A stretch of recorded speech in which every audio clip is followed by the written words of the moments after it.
Beetroot കൊണ്ട് ഒരു simple റെസിപ്പിയാണ്. അപ്പോൾ എല്ലാവരും കണ്ടു നോക്കിയിട്ട് അഭിപ്രായങ്ങളും കമൻറ്റും ഷെയറും ലൈക്കും ഒക്കെ ചെയ്യുവാണെങ്കിൽ എനിക്കൊരു സപ്പോർട്ടായിരിക്കും.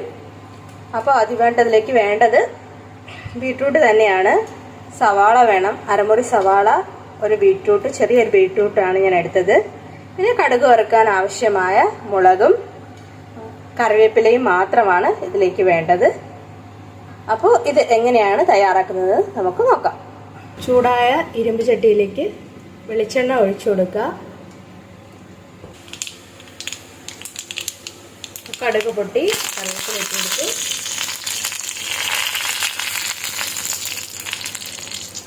ഇതിലേക്ക് നമ്മൾ തയ്യാറാക്കി വെച്ചിരിക്കുന്ന ബീറ്റ്റൂട്ട് ചേർത്ത് കൊടുക്കാം.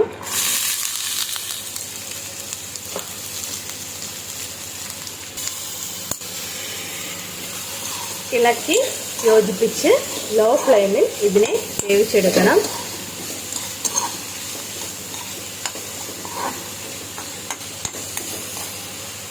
ഒരു അര വേവായതിനു ശേഷം മഞ്ഞൾപ്പൊടിയും ഉപ്പും ചേർത്ത് കൊടുക്കാവുന്നതാണ്.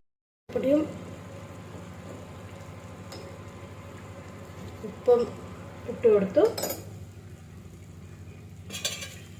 വീണ്ടും ഇളക്കി യോജിപ്പിക്കണം.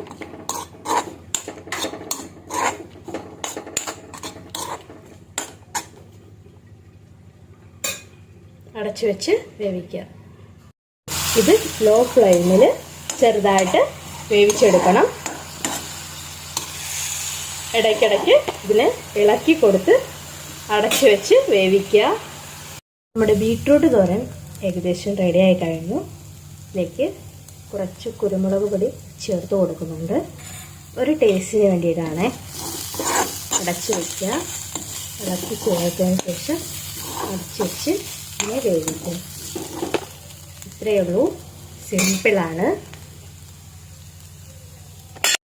അപ്പോൾ എല്ലാവർക്കും എൻ്റെ ഈ വീഡിയോ ഇഷ്ടമായെന്ന് വിചാരിക്കുന്നു. Thank you for watching video. Bye bye.